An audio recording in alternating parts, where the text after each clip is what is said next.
Hello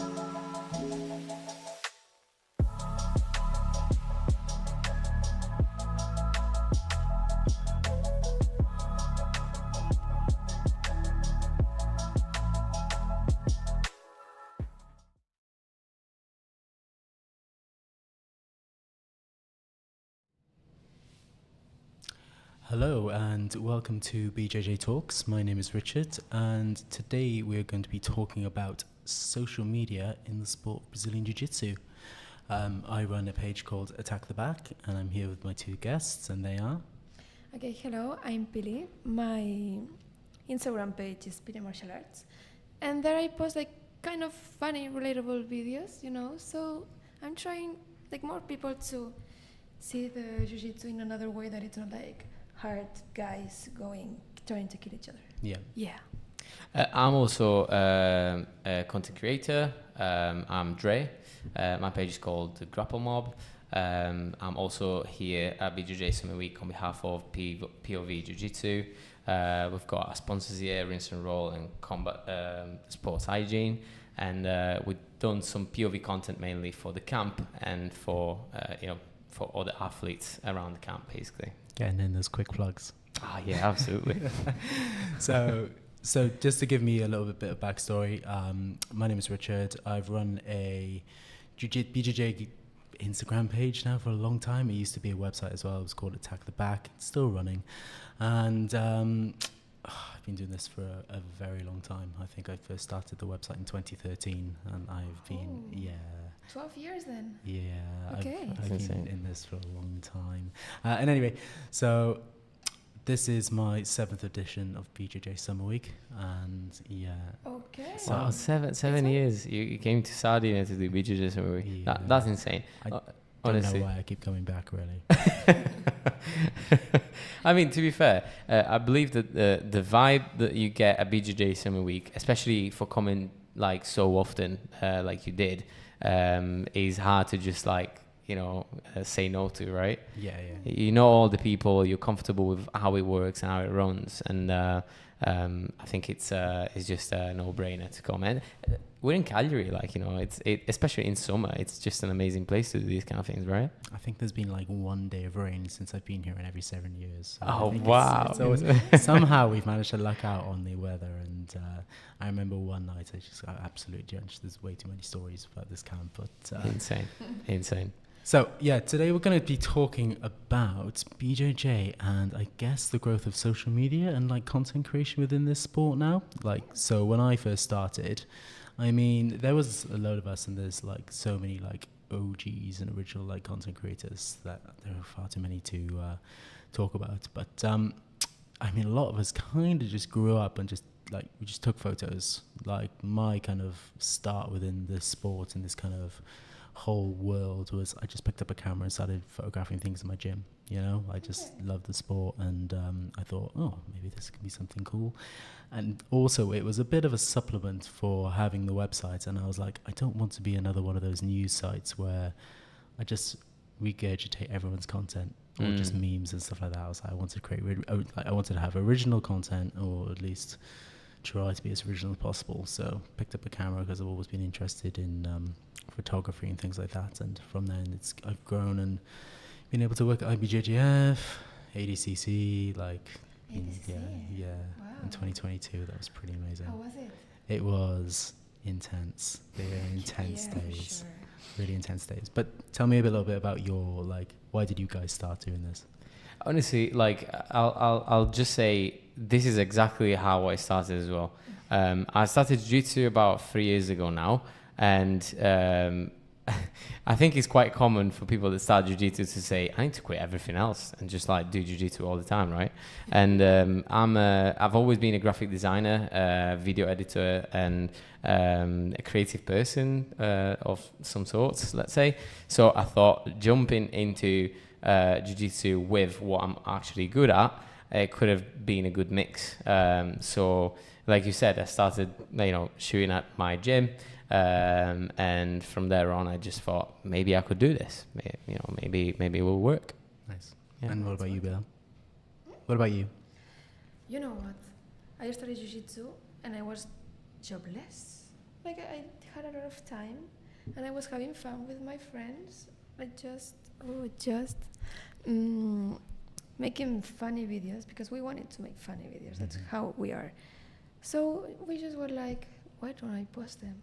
And then I started posting it. They're starting to have some views, some likes, some comments. People were starting to follow me and to tell me, well, thank you, thanks to you, now I started jiu-jitsu. And I was like, okay, so maybe this can be something I can keep going and try to, how do you say, to introduce people to jiu-jitsu. So it was like kind of progressively. I just did it for fun. I still do it for fun. I think that's the main thing as well. I think when it comes down to content creation, it becomes a bit of a job, you know? Well, yeah. It is definitely a job, you know, especially initially I came to the camp thinking, oh, I'm going to take some really cool pictures and eventually hopefully the guys will see them and, you know, they will like them. And then I'm spending more time taking pictures than sometimes doing jiu-jitsu. But not just at the camp, like, you know, even back home. There will be like long weeks where I'm like, I really want to train, but there's things going on that you need to like almost like collect, you know, in terms of like content, right? So especially in UK, there's like lots of like little small events. You can confirm that, Richard, as well. There's so many now. There's honestly, there's so many. There's too many. Yeah, I would say there's probably too many. One was good enough, like one big one, right?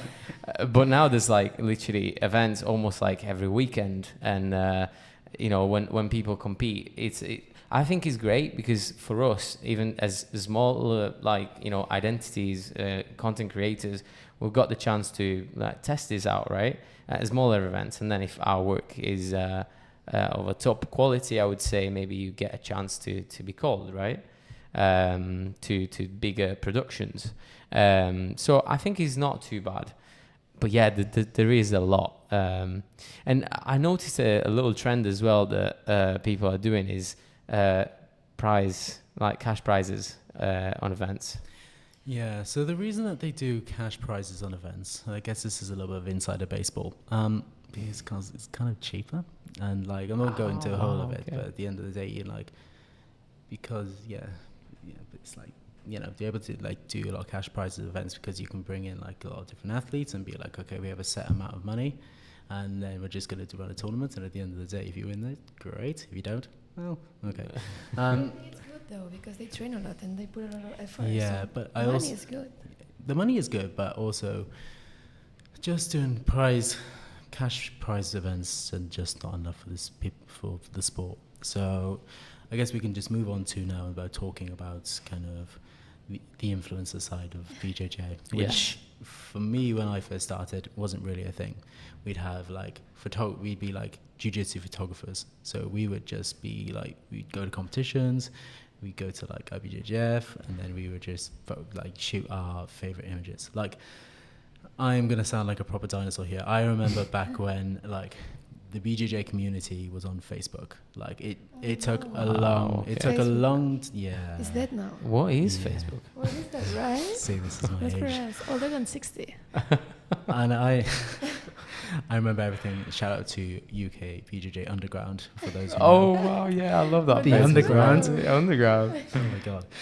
I'm showing my age now, but if you look at it now, like it's generally like it's a fairly dead group, but now you see that everyone's kind of moving into Instagram and obviously things like stories, and the idea of content creation now is such a big thing. So yeah, and even big names like, you know, PiliMartialArts it's pronounced. Yeah. He does always these kind of transitions, like a boy and a girl dancing or whatever, and then he just but I think that's a really like great example because like, again, showing the age, I remember when like Paulo, Joao, Keenan Cornelius, all purple belts, you know, I remember like for me that was like one of the golden ages of jiu-jitsu, and like we didn't have that in the sport. Most of the people who competed in the sports, if they were lucky, would get some pictures from photographers from the IBJJF.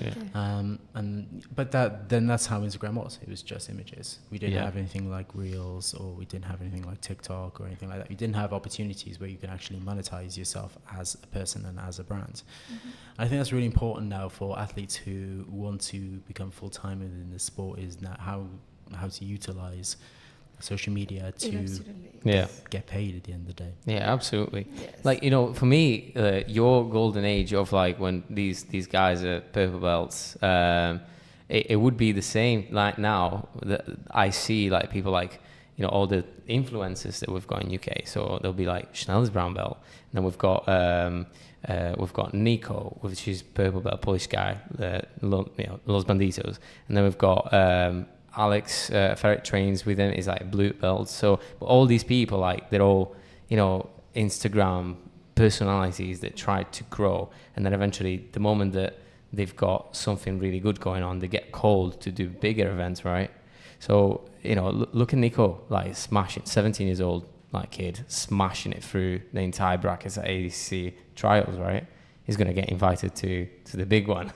So he won trials, and that means he gets an automatic invite. Exactly. How crazy is that? Yeah, it's amazing. It's really, really crazy amazing. is that? It's like, you would automatically go in to compete at the world's pinnacle of jiu-jitsu, right? It's amazing. I think there's great opportunities out there for this. Yeah, and also what I think is important, it's a lot of people that want to actually compete and do jiu-jitsu. I feel like there is difficult, right, to do a lot of money, and there they come the sponsors. So yeah, of course, sponsors help all the athletes to like the visualizations, but also like with paying them. So it's good to create content because then the brand will come to them, Exactly. So it's actually they need it, but I know a lot of athletes that they are amazing. They are so good. Yeah. They can be like young, purple, brown, black belts, Yeah. and they could be actually doing amazing stuff, but they hate social media. And I think, and they don't know how to record, or they get awkward in the camera. Yeah. And I think that it's something that it's important to do for them. I will fully admit myself that I am terrible in front of a camera. You are. This is why I stay behind the camera. This is why I'm the old dinosaur photographer. Have you tried to though? Yes, many times, and every single time. But why? Because it's a lack of experience. It's a lack of experience and probably a lack of self-confidence, and this is going on the internet. Fair enough. But in actual reality, I think it's a really big thing. You touched upon sponsorships, and like I've had many conversations with so many different brands, like from Tatami, from Scramble.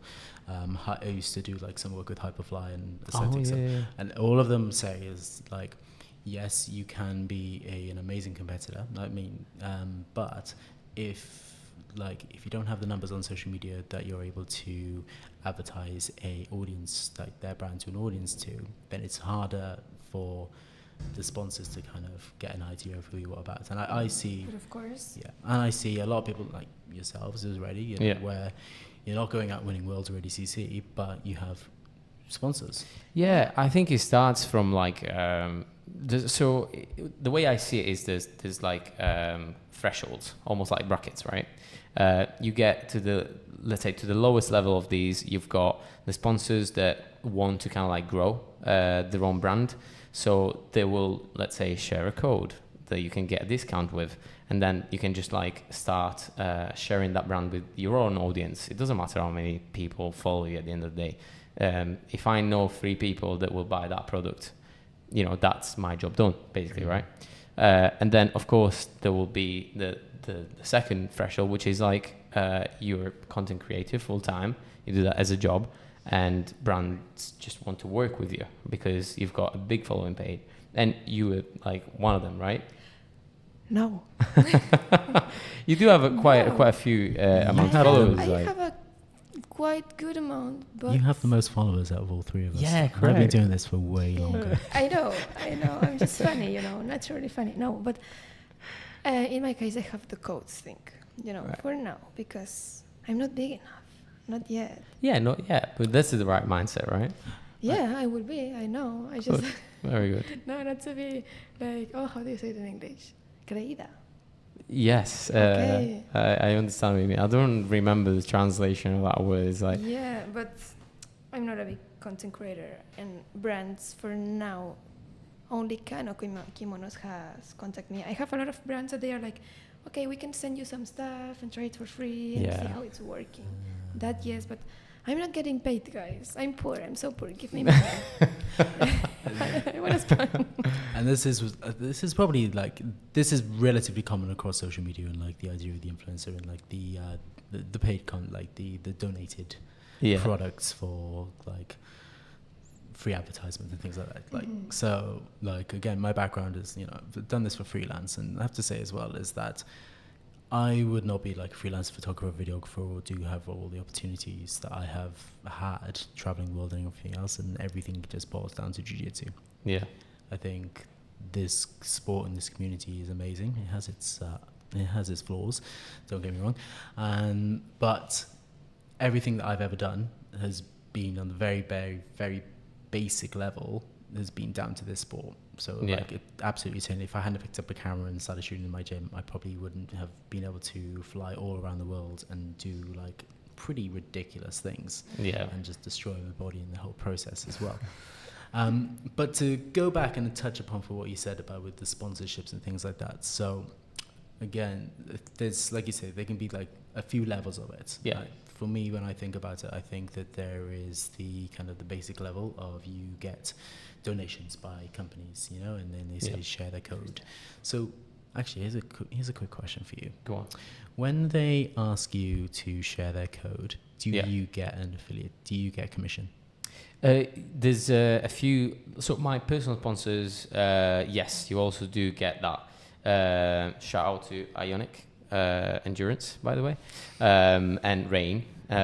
Basically, they do get like a little code that you can just like say send it to your friends, and you get like a percentage of what you sell, which is I think is good if you had a big following, because then people will actually, you know, get to understand. A lot of people will actually get to understand what the product is about. No.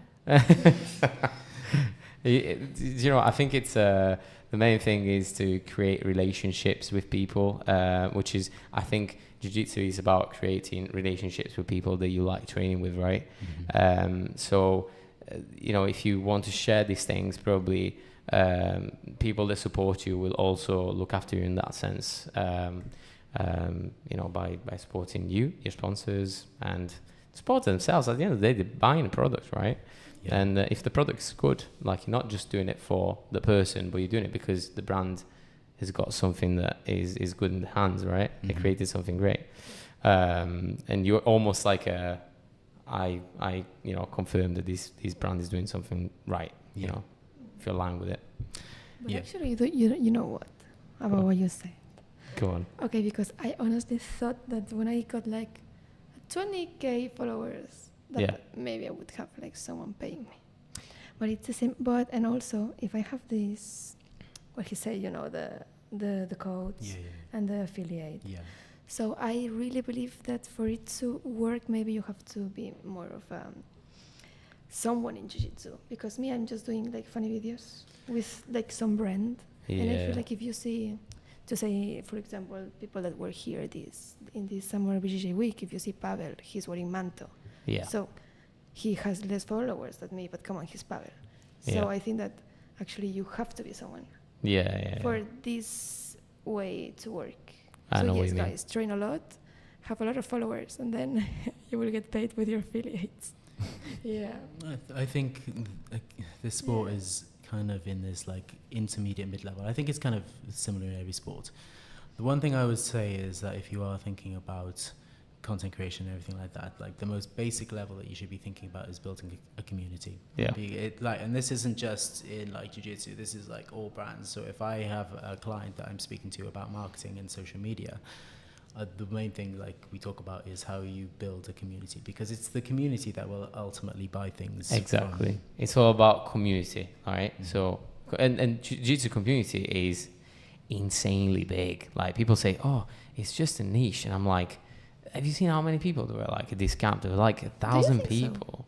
So? Huh? Do you think so? I think is like everywhere you go, there will be a gym that you can train jiu-jitsu.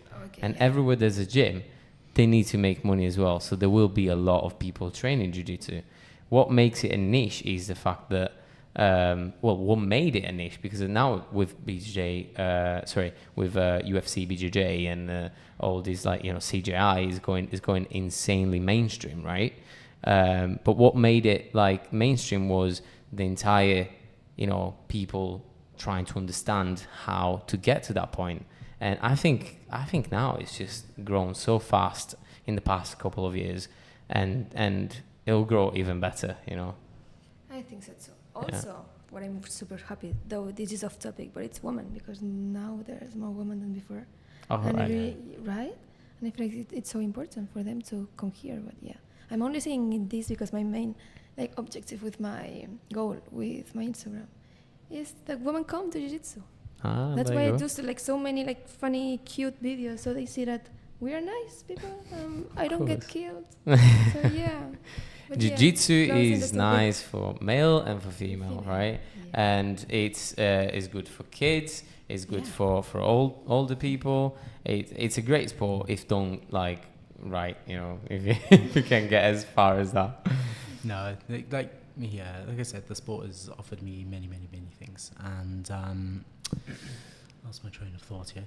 Can I ask you something? Yes. Do you as a photographer, like, do you get sponsors, or do they only pay you to go to the events and then take the pictures and the videos? So actually, yeah, we can talk a little bit about that. So I guess, so I've actually recently started like moving into the music industry, and like, Really? yeah, so doing a few bit of work in like festivals and things this year. Really? Yeah, we were talking about this the other day. I was like, wow, that's a really cool industry to work in, because you can go as creative as you want. Like, Yeah. of course, in the limit of like working with the brands that you're working with, Yeah. right? So, but the reason I say about that is because actually the two things are really similar. So I'll give you an example.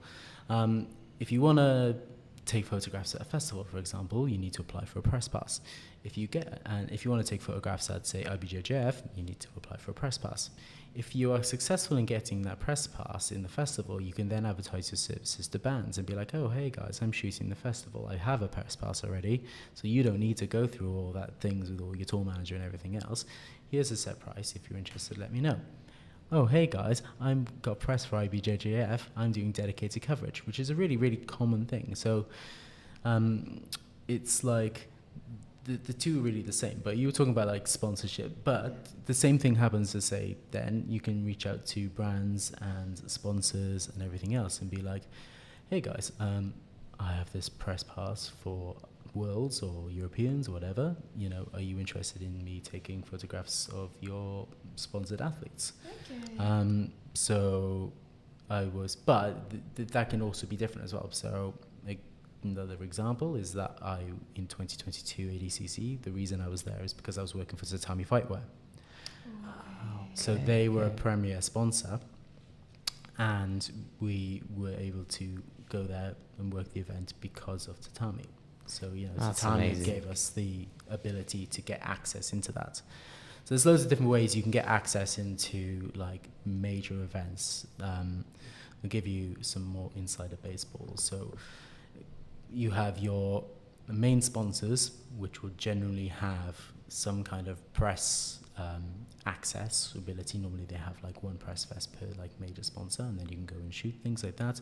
I believe now it's only the top 5 teams in IBJJF, but normally they have their own photographers, but now and again you can do it. I've worked for Art of Jiu-Jitsu in last Europeans.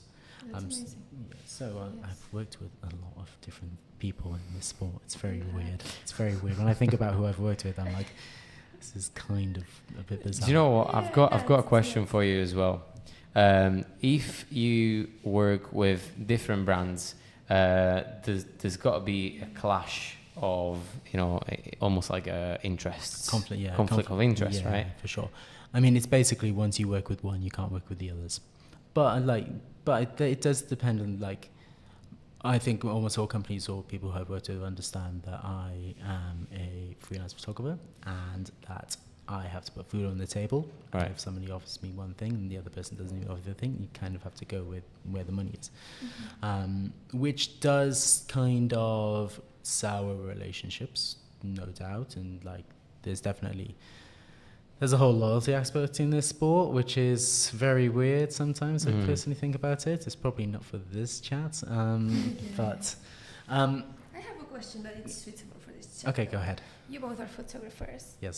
Okay, have you ever done a portfolio for an athlete? Because I work with this tournament, it's called Kimura Cup. Yeah. Okay, and they have shown me a lot of things. And I know that a lot of times they struggle for the athlete to give them like some pictures Yeah. to put like the poster, like this fighting against this fighter. So do actually the athletes ask you for a portfolio, like an athlete portfolio? I know what you mean. Okay, so you're talking about like the fighter portraits. Yes. Yeah. Or maybe also having like their main winners wins, you know? Anyone who's competing, who is watching or listening to this, get a good picture. Please, Right? please do. That's what I'm Please, saying. please do, because Okay. they'll just send you like a picture shot on a potato and then you're going to make a graphic out of it. It's not possible. Please make sure you've got pictures, guys. Yes, it's important. Sam. Maybe you should advertise. Sam? advertise. Sorry. Oh, sorry. No, go ahead. Maybe you should do like a side hustle of going places and, you know, taking pictures. Well, that's what I was going to say. Is I know someone in the UK who does that, and he actually kind of specializes in providing fighter portraits for athletes. Yeah. So Wow, we that's provide insane. visuals in the UK, guys. Yes. Hit him up because he does some great. I love that guy. Sam. He's everywhere and anywhere, and he's just like, you know, sometimes he does help people, and literally I see him at Empires quite a lot. Empire Grappling, one of the main jiu-jitsu events in UK. They've got like a big circuit of people. There's like minimum usually 700 competitors per event, and he's there all the time, and he's just amazing. And all the guys from his gym have really good portraits for when they do invitationals. Strangely, you know. So he's also a nice guy as well, right? Amazing. So one thing I'd like to talk to you about, Bilal, is that you are like both of you. You like to get in front of the camera. I love it. I don't know. I prefer to not know that I'm in front of the camera. That's why, you know, with POV is perfect, POV Jiu-Jitsu, because you are the camera.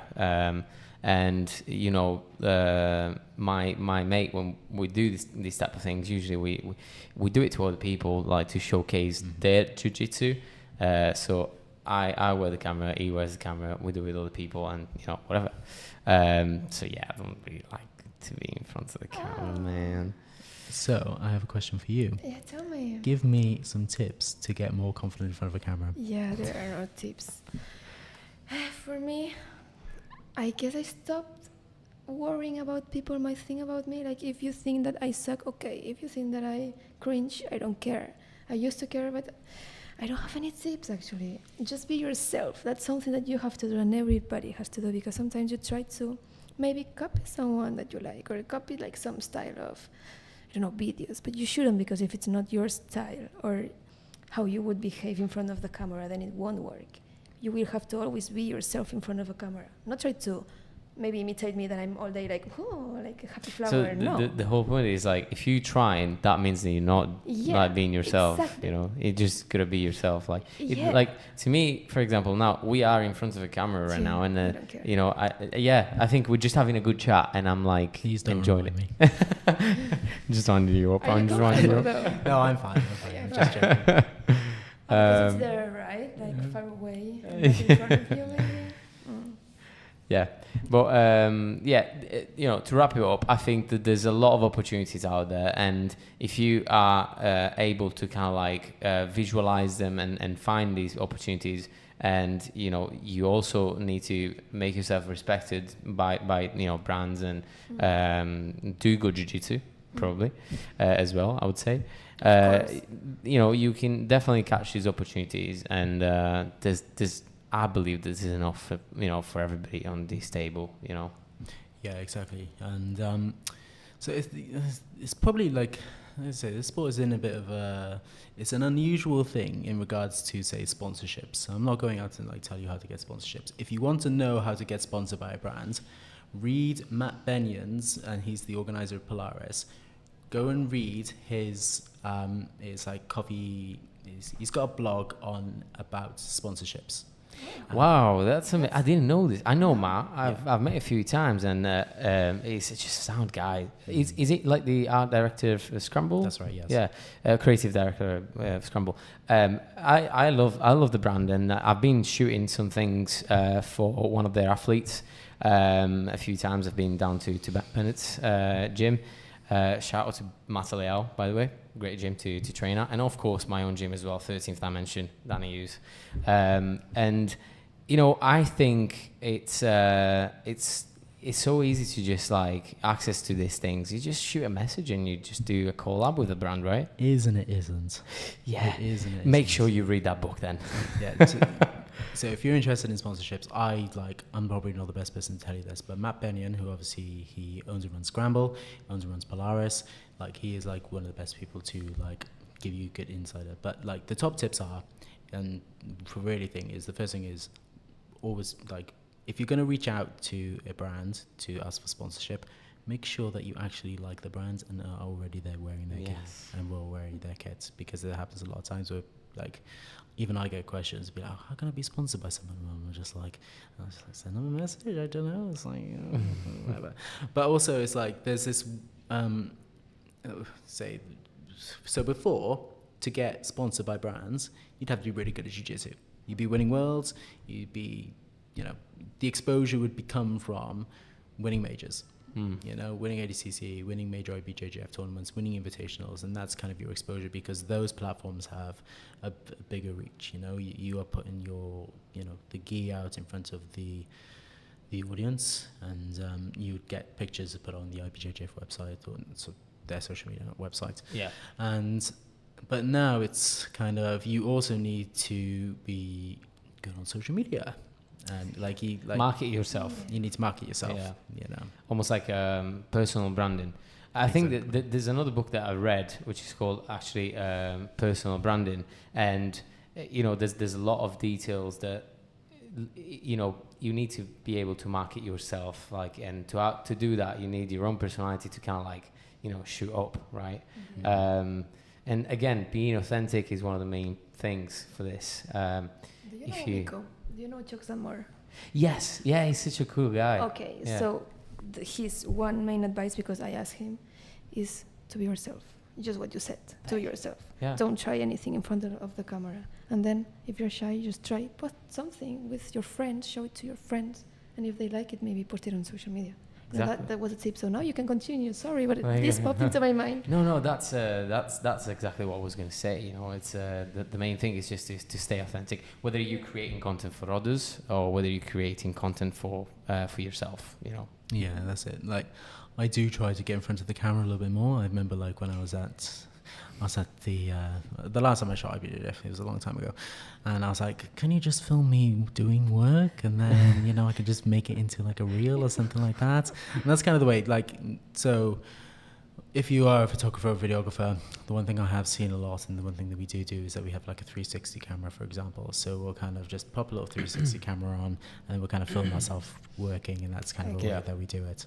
That seems to be like the trend within the industry now. I've done that a few times. It's fine, but I think the biggest thing and the biggest hurdle again for a lot of people who are interested in doing social media and things like that is the dreaded algorithm. Oh, I hate it. I hate it so much. Yeah. Oh no, because it's changing all the day. It's changing every day. It's crazy. Every day it's different. Now hashtags are not on. You have to know, don't use hashtags anymore. Never. You have to use the, how do you say, keywords in your captions. But then after a month, this will change. And then the keywords won't work, and it would work the keywords in the video, and then all the time is changing. Yeah. It's stressful. Exactly. So for me, whenever I've had like a piece of content that's gone viral, the one before I post it, I'm like, I personally look at it and go, this is amazing. And I think if you can connect to something that you're making to put out on social media, then other people will connect with it. Yeah. I would have to disagree here. Interesting. Man, yes, do you know the videos that I'm more proud of, that I've took more time to edit everything, they just go down. And then that video that I'm editing when I'm I don't know, in the bathroom, whatever. And I edit with 3 minutes. I post it, goes viral. And then, That's yes, insane. No. You know, I've actually cut one of the videos for the POV page the other day, which I think it was like day 3 with Pavel. Oh yeah, it has I think good that views. it's a good video. That I think is gone. You know, there's techniques as well to make, if you do this kind of content where it needs to be relatable and all that sort of stuff, to make sure that people kind of like relate to it straight away. So there'll be like a bit of a hook, right? That's a like standard. And then throughout the video, there's like things that connect to each other in the clips, that then eventually comes to an end. Make it short, make it, you know, and people stay happy as well. So there is techniques to make sure the things go right. And I think it's harder to do it with pictures potentially, but yeah, I mean, I was literally the other day going through my Instagram feed going, I have no images anymore. Everything that I do now is reels. Everything that I do now is reels. Like, I would say that in the last year or two, I've just become a full-time videographer. No. I don't think I'm actually, like, I started in photo, but like, I don't actually remember. Well, I did some photos for a brand at the festival. But again, it was combined photo video, which is basically, if you were ever to get into the creative industry these days, companies are always, that basically you have to be hybrid. You have to be a photographer and a videographer. Unless you are like amazing at photography and you are downright set of not ever wanting to press a record button, and all you want to do is like hit that shutter. Okay, so to go back on what you were saying before about how you've made videos and like how things have gone viral and when you've created, I've had both things in both ways. So I've like created like a fairly long format thing. So like my long format thing was of Gordon Ryan at ADCC in 2022. Okay, but it's Gordon Ryan. Yeah, but it also, if it was a rubbish video, it would have not done as good. Like, Did it go well? Yeah, I think it had like 300,000 or 400,000 views on it. Okay, wow. That's good. Yeah. But that's viral. My most popular video that I've ever done. Actually, I'm going to ask the same question to you as well. My most popular video was of the most stupidest handshake ever. Do you know when everyone just like, you do the slap and bump and everyone forgets, it's like, oh no, I'm just gonna go. Yeah. I did a video of that happened in competition. Yes, okay, in competition is the worst. It's happened in competition, yeah. And I'm sorry, Shane Fishman, because you're still part of that video. Shane Fishman, oh my god. Yeah, sorry, mate. And that video had 11 million views. 11 million. Oh, you win me. Okay, mine. Sorry. Was something similar. It was me kicking, a back in the gym and hurting myself. Just posted 3 seconds, went viral. Wow. I have like 9 million, 8 point something million views. That's insane. Yeah. Yeah. Like cringe moments, I guess. Like cringe. this one. And what about you, Andrea? I'm not even close to doing anything. Guys, I'm like probably one of the smallest identities out there. People keep telling me, oh, you were everywhere and everywhere. But like the reason why I'm anywhere and everywhere is because I want to be involved in things. I love jiu-jitsu and I love the community behind it. So yeah, to answer the question, there's nothing gone viral yet, But you are sat here with sponsors in front of you and we are not. Yes. Hey, I've done exactly what you said I was meant to do, which is contact them and see if they are okay to do things like this. So, I think if you don't ask, you don't get. And most of the times is best to create a relationship that is a long-lasting relationship where you commit to what you're doing. And if you say you're going to create content for the sponsors that you're looking to get on board, you create the content and then it's good that way. Have you got anything else to say? Actually, I think I've said everything I wanted to talk about. So okay, so I think it's time to wrap it up. I'm getting the signal here. Have you got any final words? Today is the last day of BJJ SummerWeek. Am I correct? So big like, thank you to Yes. all the people that have made it a great event this year. All the sponsors, we've got Tatami on board, we've got Zebra. Zebra Mats, yeah. We've got the Comune di Cagliari, and like, I probably forget a few, but thank you so so good much at for this. them. Me? Yeah, you I'm should have been the not. host. Oh no, I'm not. No, you're so good as a host. Look, I've already forgot big parts of what I was saying. Of course, like I said, on behalf of the Grapple Mob, POVjiujitsu, and your own pages, guys, we've got Attack the Back and Pili, yeah. Pili Jiu-Jitsu. Thank you so much, guys, and we'll see you next year. I hope so. Pistole.